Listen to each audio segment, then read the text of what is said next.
Ladies and gentlemen, good evening and welcome to the final press conference for what will be an outstanding event coming up on Saturday, November 15th at Tottenham Hotspur Stadium here in London. It will be ring unfinished business. Chris Eubank Jr. versus Conor Benn 2 this Saturday, once again, November 15th. Tickets are still available. We expect to have about 60,000 plus once again for this fantastic event. 7 months ago, the two fighters you're about to meet stepped into the ring, the same stadium, and for 12 rounds, every minute it was toe-to-toe, and it became a candidate for Fight of the Year. We're going to do it one more time. And special thanks, ladies and gentlemen, for making this all possible, to the Kingdom of Saudi Arabia and the custodian of the two holy mosques, King Salman bin Abdulaziz Al Saud, His Royal Highness, the Crown Prince, Mohammed bin Salman, and Chairman of the General Entertainment Authority and the Saudi Boxing Federation, His Excellency, Turki Al-Sheikh. Well, this event is a presentation of Riyadh Season, Sella, and the Bible of Boxing Ring Magazine. Promoters Eddie Hearn for Matchroom Boxing and Ben Shalom for Boxer. Sponsored by our great sponsors, Everlast, BYD, Cleans, Movember, Mr. Q Casino, and Betfred. And a reminder, everyone, it's live on DAZN worldwide exclusively. And once again, for the few tickets that are left and the fans that are thinking about this, it'll be a great night to come. Tickets available on ticketmaster.co.uk. Well, ladies and gentlemen, already seated behind me, we have Ring Magazine CEO Rick Reno, Chairman of Matchroom Boxing, Mr. Eddie Hearn, the CEO for Boxer, Ben Shalom, Head Trainer for Chris Eubank Jr., Brian McIntyre, Head Trainer for Conor Benn, Tony Sims, and seated, a gentleman I introduced quite a few years ago, a few times in the ring. He's boxing royalty and OG for the sport. From the Boxing Hall of Fame, two-time world champion, former middleweight, former super middleweight champion of the world, the Dark Destroyer, Nigel Benn. And I think we'll be meeting his counterpart in just a few minutes. So at this time, ladies and gentlemen, let's bring the fighters to the ring for this rematch. First of all, coming to the stage, 23 victories, 14 big wins by knockout, only one defeat. He's ready and looking for revenge Saturday night. Ladies and gentlemen, he is Conor the Destroyer Benn!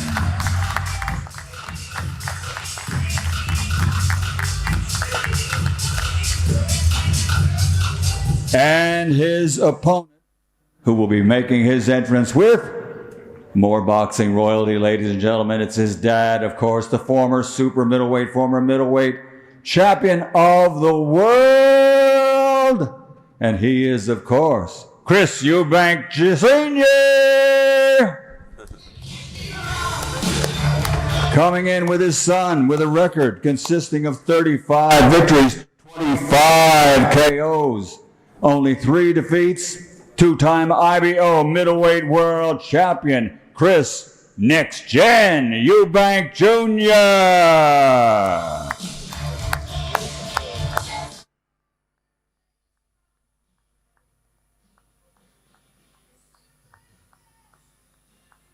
Father and son, champion and champion. And at this time, ladies and gentlemen, let me turn it over to our host. He'll be coming up to the center of the stage. How about a round of applause for Mr. Jamie Ward? Thank you very much.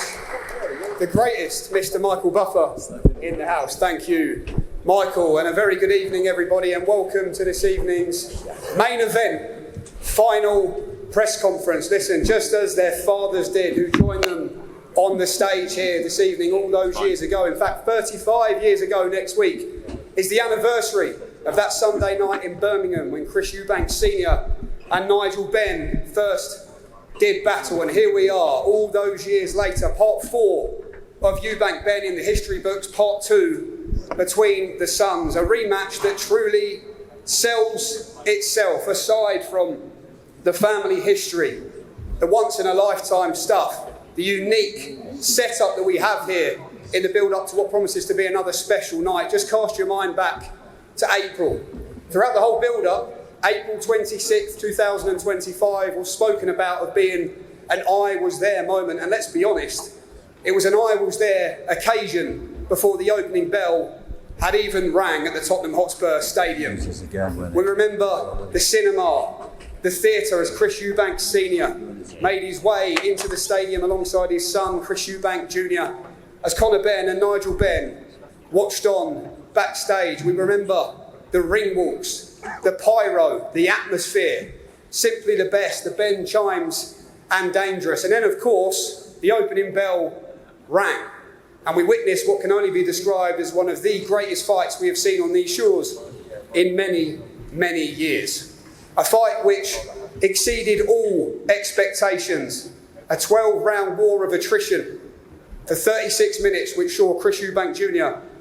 emerge the victor. And throughout their journeys as fighters, comparisons have always been made to their fathers. Perhaps the way they are, the way they speak, the way they fight, their temper, their temperament. But I think the most poignant and beautiful comparison that was made that night between the sons and their fathers was that of their spirit, their heart, their desire, their tenacity and their will to win. And all of it culminated and was summarised fairly well by Chris Eubank Sr. Legendary behaviour in the boxing ring. So what's at stake in part 2 for Chris Eubank Jr. is a chance to cement once and for all family Eubank supremacy and push on to the big names he's targeted for a long time now and those world title opportunities. For Conor Benn, it is the quest for revenge. It is the thirst for redemption, and probably most importantly, a long-awaited victory for the Benn family over the Eubanks so he can return safely home to his father, Nigel Benn, who sits beside him on the stage here this evening. Before we do hear from the fighters, the training teams, we are going to hear from the promoters. Firstly to you, Ben Shalom. Make your case, Ben, in front of the world. Here we go again. Why does Chris Eubank Jr. beat Conor Benn for a second time on Saturday night? First of all, thank you to His Excellency Turki Al-Sheikh. Thank you to Sella. Thank you to Ring Magazine. What an occasion we have again. It feels like the Chris Eubank Jr. show all over again. It feels like the fourth of a family dynasty, a family rivalry that has gone on for a long time. But this is a generational fight with generational stakes for Chris Eubank Jr. This is the moment I really believe he cements himself as a great in British boxing. For the attention that he brings to the sport, this is the 7th fight that I promoted with him, and every single fight is a spectacle. And this one is no different. It's a huge moment. We know the fights beyond this. We know the names beyond this. We know the big nights we want to bring to this country, bring back to stadiums again. But it only happens with a statement performance on Saturday night, and that's, I believe, is what we'll get. Okay, thank you, Ben. Over to the other side of the table, to Matchroom Boxing's promoter, Eddie Hearn. Eddie, here we go again. You say you've been very impressed with your man, Conor Benn. Yourself and Chris Eubank Sr. have had a little bit of back and forth this week, but what does it mean to you, to Conor, to be in this position once again? Wow, he's finally learned. He's finally learned, guys, that he cannot speak during the press conference. What a beautiful thing it is that I don't have to interrupt this guy. This is great music, by the way. I don't know. Okay. No, this is great. Thank you, Eddie, for finally understanding your position here. I guess I'm just going to jump straight in with what everybody really wants to know. And that is, I'll wait for the music to stop.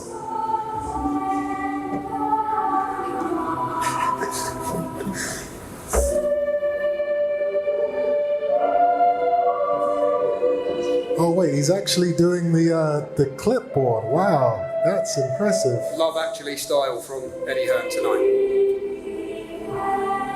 Well, as long as he's not speaking, that's fine.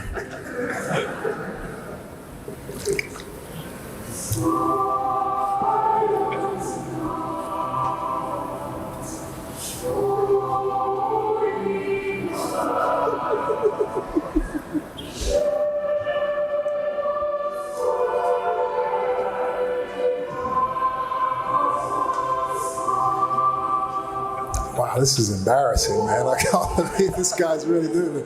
This is supposed to be the best promoter in the world, and the guy's got clipboards up on the stage, smiling like an idiot because he's too scared to talk at a press conference. That is, wow.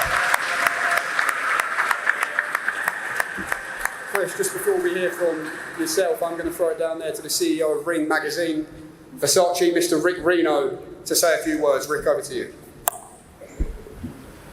Well, followed it up by Eddie. I got no cue cards with me.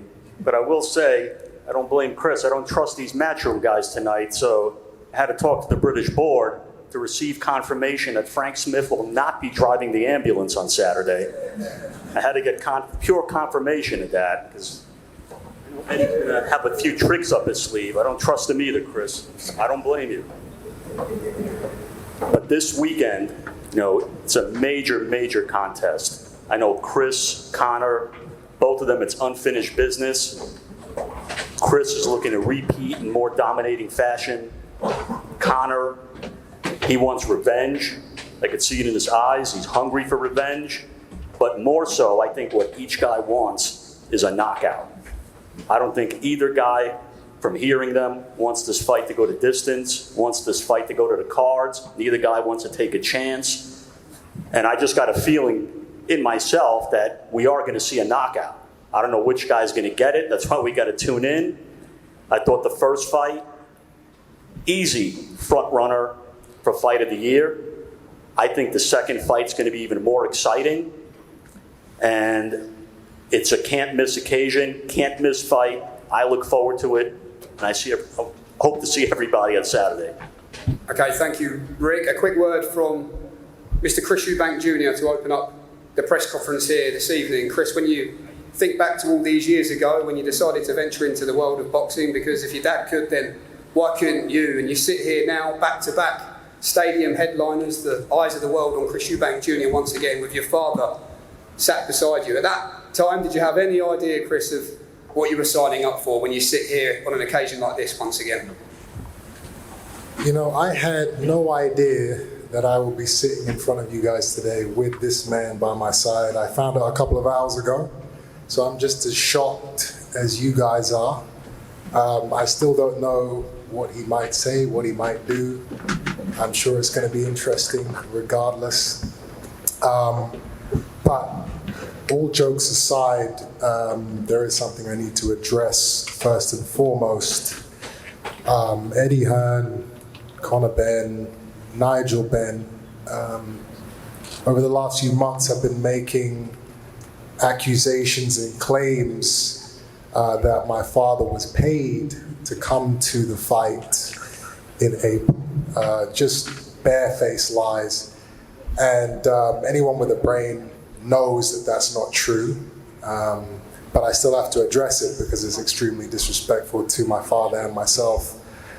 And I also think it's pretty disrespectful to the Saudis for them to imply that they would pay my father to do that. So yeah, I'm just getting it out into the open, saying for once and for all that that never happened, and for these men to stop lying to the public. Conor, welcome. Here we go. Not long to go now. A similar question to what I just asked Chris. You ventured into this world because you said you chose to, not because you had to. You've had your highs and lows in the sport of boxing. But even from the Conor Benn of April, what have you learned about yourself of why this world is a world for Conor Benn? Yeah, I mean, listen, when I first turned pro, I didn't envision being here, of course, especially not sitting next to Chris and fighting Chris. We're both at different stages of our career when we first turned over. But when I first turned over anyway, For us to be sitting here, it's legacy and it's generational. I didn't choose this life. It sort of just fell into place, and here I am, the fighter I am. I love to fight. It's what I do. My dad's got 8 kids, and I'm the one that's chosen to live this life. Happy to see Chris Eubank Sr. here today, Conor. Very, very, yeah. It's good to have him here. I mean, sitting at the top table, having my dad here and Senior here, it's always meant to be. It was meant to be first time round. We are where we are because of our dads. Yes, we had to work hard, but credit to Senior and my old man that me and Junior can sit here and carry this on. A word from the trainers before we work our way back up the table then. Firstly to you, Bomac. Bomac back in camp for a big fight with Chris Eubank Jr. You've said it's a relationship that works well, and you've said you believe you can win easier this time. Why is it that you believe that?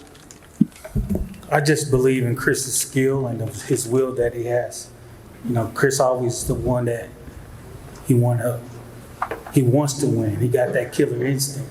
And once you get a fighter like that, it's easy to work with. To Tony Sims as well, they believe it's going to be easier this time round on Saturday night. You've been with Conor day in, day out. What's your counter-argument to that point? Yeah, look, the first fight was a tremendous fight for the fans, and I don't know about how much skill set was in that fight, but it was certainly, as they say, a fight of the year contender, and I believe that Conor's had to make adjustments for this fight, and I believe he has done that in the gym. He's worked really hard to make them adjustments, and I don't think we've really seen the finest of Conor Benn yet. I believe that he's got a high IQ when he's in the ring and a high skill set, and I believe that come Saturday night he will show that.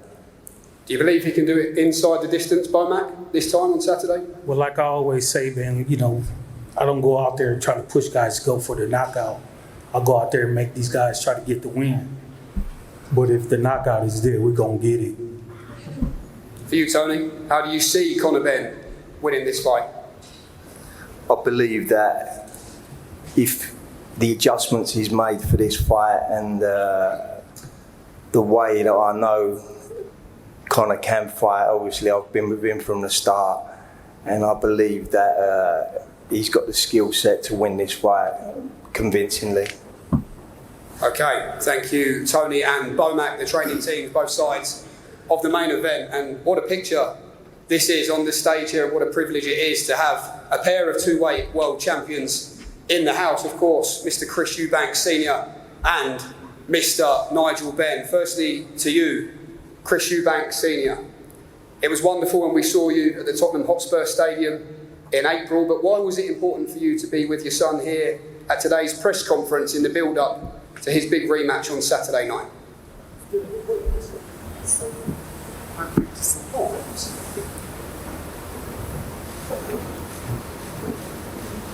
Again, he's doing the weight, so I'm here to support, just in case there are those who want to bark or scold him. So I guess I'm here to actually protect him. I should say, in regards to the love of the son,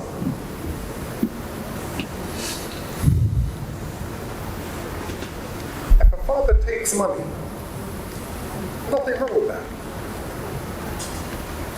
But if there's a father who doesn't take money and has taken no money, none, then that is to be studied. Study that. It can't be a none that lasts. None. You can't pay me anything. I'm here for heart, love. Remember, what I've lived by right away through my career and what's made me dumb, what has made me dumb is that I've lived with and behaved with patience, kindness. I've never envied. I don't boast. I'm not proud. I'm not rude. I'm not self-seeking. I'm not easily angered, Nigel. And I keep no record of wrongs. That's why I continuously win, because I live by the statutes of the spirit, the consciousness of the Christ. So whoever told Michael that I was paid whatever sum of money, they lied to you. And in you actually spouting what they told you makes you a liar. So expose who told you that lie in order to actually clean your name. Otherwise, who in the future is going to believe you on anything you say? I've always walked the straight line. I fought the good fight. I finished the race. I kept the faith. Now, there is in store for me the crown of righteousness. And the Lord, the righteous judge, will award to me on that day, wow, that crown of righteousness. And not only for me, but also to all who have longed for his appearing. I speak and I walk truth, nothing but. And that's the only way you become a true entertainer that lasts. Yeah. So to that, I will say, Rastafari. Nigel, after all these years, how does it make you feel when you are still sat across from your biggest rival, Chris Eubank Sr.? How do I feel? Water running down the back. Nothing. It's not even about me. It's about my son and Chris Jr. So I'm not even really paying attention to what he says. It's all gobbledygook to me. It's just going over my head. I'm not even really just taking it all on board. Not at all. If we're here to talk about a fight. That's what I'm here to talk about, my son's fight. Nothing else. Not about, what he's done or what he ain't done. Doesn't bother me. Do not spread lies about me, my friend. Yeah, well, if you... I think you two should just face off, personally. Yeah, I don't mind having a face off with him all day long, mate. I'll have it all day long with him. But anyway, but the difference is it's not about us. We've had our past. It's me, about Junior and Conor and the fight. That's all I want to talk about. I don't want to talk about anything else. We know what's what. We know what's truth. We know what lies is.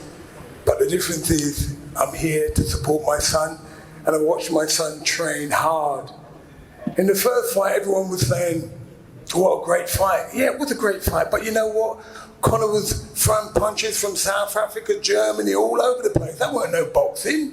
It was a good fight, but it wasn't boxing. It wasn't what we know Conor can do. And I've seen what Conor can do. And now if he stick to his game plan, he would have victory early doors. And I believe that. I've been watching him spar. And what's really good about this fight, for me, is Conor's mindset. That's the most important thing. Because he's always been an unbelievable trainer. Me as a world champion, my fitness was here. Conor's is completely another level. So it was never about his fitness. It was all about his mindset. And the team that we have behind him have all, because of Conor, we all just been relaxed. No, it's not one bit of stress like he had in the last fight. No stress whatsoever. It's just been peaceful. So I know we're going to get the victory. I'm 100% sure of that, regardless what they say. I mean, Conor had him more in trouble than he ever had Conor. And the difference is, once Conor takes his time, do what he knows he can do, we'll be victorious early doors. Thank you, Nigel. Chris Eubank Sr., final one to you before we hear from the fighters. You called your son a legend for what he did in the ring in April. When you were sitting ringside watching that, what made you feel that way, and how proud were you of his achievements in the first fight against Conor Benn?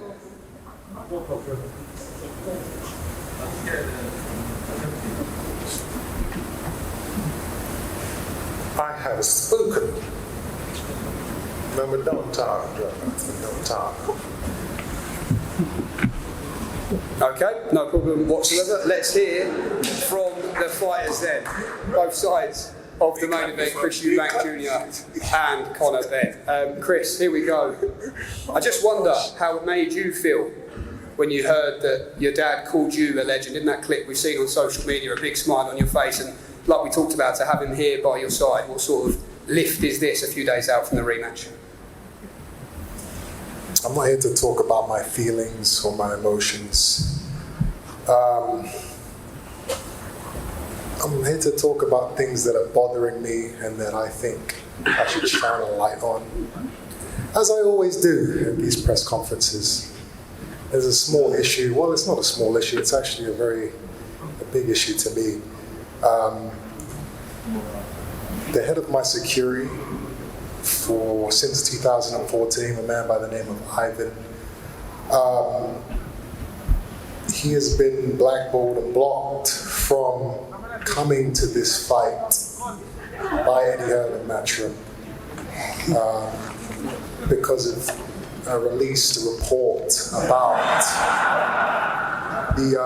the stoppage of my ambulance, and I don't think it's fair. I don't think it's correct that a man who's simply doing his job and telling the truth is blackballed by the powers that be. So I wanted to put that out there, because if it can happen to him, it can happen to anybody. These people are controlling the industry. That they're making jokes about it, but it's a guy's livelihood on the line, and I don't think it's fair. So I'm putting that out there for the world to know, and something needs to be done about it. Any response, Eddie? Not sure if you can use the cards for that one, no? No, there's nothing this guy can say. I mean, in the last press conference, as you guys saw, he used Ricky Hatton, a legend and an amazing fighter. He used his name to try and speak during the press conference. I mean, the levels of scumbaggery that we're dealing with here are just unparalleled. We need to get a picture of this guy in the Oxford Dictionary under the word scumbag. Just a little thumbs up, a little smile, because he is the definition that he would do something like that. And I didn't forget about it, and for anyone that did, I'm bringing it up again. Conor, let's hear from you here this evening. Listening to you speak on the DAZN stream yesterday, you were watching some highlights back from the first fight, and you said you believe you took Chris Eubank Jr.'s soul that night. What makes you feel that way? I do. The fact I was in hospital for 3 days. I was back in the gym, threw double the amount of punches. I was back in the gym on the Sunday. For me, the most damage that was done in the fight, I believe I inflicted a lot more pain. His work rate was incredible. His resilience, his strength, his spirit, his athleticism, his experience. He was really well. Took me by surprise. And he's a better fighter than I thought he was. First off, but I'm ready to take what's left. Come Saturday. What do you make of that, Chris? Conor claiming that he took your soul in the ring in April. Who won the fight, Conor? You may have won the fight, but you're the one in hospital, not me. If you take a man's soul, that usually means you win the fight. You may have won the fight. I've never seen someone's soul get taken and they still win. I look at you now and you ain't the same. The truth is, we both ended up in hospital, and I was there for dehydration. You were there for the. How much weight did you put on after the weigh? Listen, after the weigh-in, we're not. Was you 3 pound under the rehydration? Into weight talks. 3 pound under. We are into weight. You guys implemented a rehydration clause. You guys implemented a rehydration clause. Your team. That was your team. Who said okay, yeah. My team requested a rate restriction, right? Anyway, regardless of that, you're getting paid an absolute fortune to fight a welterweight. I don't know what you're mumbling about. Why do you always talk about weight? Go fight a Damas. You want to fight a welterweight? Well, that comes with T's and C's. What? You're the A side. So if it comes with them, that's right. I am the A side. Okay, you're the A side. If there's a rehydration clause, I'm going to deal with it, and I don't need to answer any of your questions. Stop begging for sympathy from people. There's no sympathy. Really cares. You can ask the doctors why I was in hospital. You're talking about you were in hospital for 3 days. You were 3 pounds under. What did you say? I was sipping food from a straw? Rehydration limit. Just lies. You missed your championship weight that you've made the past 5 fights. I did, because of sabotage, because Eddie Hearn and Matchroom had Chris, a room full of we are photographers and gladiators. people stopping me from Chris, getting on the We are scales. gladiators. Do you know how embarrassing it is you carry on like this? You guys got your wish. You got your 500k. You bought a Rolls Royce. I did. I love Congratulations it. to you. I really am hoping you miss again. Every time you bring that up, it does. You're only getting one Rolls Royce this year, mate. Don't worry about that. I might do. You never know. Might sabotage you again, Chris. Conor, you said that you're not emotionally invested as much this time round in the fight or in Chris Eubank. Do you know what it is, Jamie? I think once you learn about Chris, you learn to understand he is just the way he is. But he has my respect for being one hell of a fighter. Resilient. I genuinely thought I'd knock you out in 3 rounds. No, you didn't. But I did. And I almost did. No, you didn't. But I almost did. No, you didn't. And I'm not going to let you go this time, Chris. But I take my hat off to you because we're both sitting here. We didn't have to choose this life. We're both here, putting it all on the line, pouring our hearts out in there. So I take my hat off to you. I don't like you though. You keep your hat on, my friend, because I don't need. I'm not worried about your respect and what you think about me. Whether you like me, whether you hate me, whether you think I'm an idiot. I don't like It really doesn't affect me personally. I'm going to go out there. I'm going to do exactly what I did to you in April. I'm going to take your soul. I was back in the gym on the Sunday. Yeah. Okay. So you I said like a good sparring session. your soul will be getting taken. I was back in the gym on Sunday, ready to go again. While you were crying about your flipping top now. Don't come here with that, Chris. You got beat up by a welterweight. You see your face. You got beat up by a welterweight. Is any other middleweight done that to you? You caught me with a few good shots. Shots. I know. I saw your legs buckle. There was no way that the beating I took was anywhere close to what you took. I was completely fine though. Yeah, all right. Punched like a fairy. You looked fine. You punched like a fairy. For a middleweight, you punched like a fairy.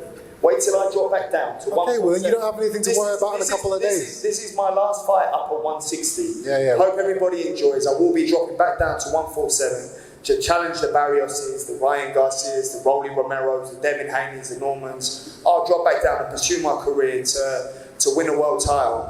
I'm glad I could give you guys this fantasy fight and me showing a pair of bollocks to jump up 2 weights to fight you while you're moaning about your toenail. Wait. You understand? Jump up 2 weights. You haven't been a welterweight for 4 years, kid. Stop it. Nobody cares. Exactly, bro. What is another? Exactly. That's my whole point. No one cares about you and your toenail, Chris. Nobody, especially not me. I like you though. All right. It's getting embarrassing now, mate. Let's move on. It's getting embarrassing. Just stop talking. Trust me. When I'm trying to help you out. I'm trying to help you. Listen, Chris. Are you really not going to look at me, Chris?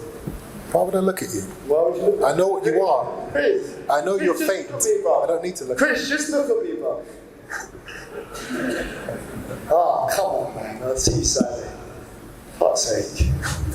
Chris, if all goes to plan for you, where does Conor Benn go when you beat him again, and what does it mean for your career? What do you push on to? What type of questions are these, bro? Where does Conor Benn go after? Who cares? To win a world title. This is not about what happens next. I'm going to go in there, I'm going to show the world who I am again, and then who knows what will happen next. I can't tell you what this guy's going to do next. You know, he'll tell you all the stories about all these different fights he's going to have, and that's great. I'm not worried about any of that. I'm worried about going out there in a couple of days' time and making history again, which I will do. Final predictions then, Conor. How do you do it Saturday? Do you know what? If you asked me this question 6 months ago, it would have been, I'm going to go out there, render him unconscious and knock him out sparkle. Don't get me wrong, I dream about it. But I'm going to go in there and just give a calculated performance. I think everybody knows I love to fight. It's inevitable. I love fighting. It's who I am. It's in my DNA. Any fight I've had, I put on a performance for the public. And that's my prize, giving people value for money. You know, I'm here, I'm not trying to nick a fight on points. I'm not just trying to win. I'm here to give people value for money and entertainment. But ultimately, my priority is to go in there and get the win. That's my priority, however that comes, however that looks. Chris Eubank Jr., final word to you. What happens Saturday night? Tell the world. The procedure will be parliamentary. Rastafari. Yeah, what do you say? Okay, and there we go. That does conclude the main event press conference here this evening. We will now pause as we bring Chris Eubank Jr. and Conor Benn to the front for a face-off. Thank you very much.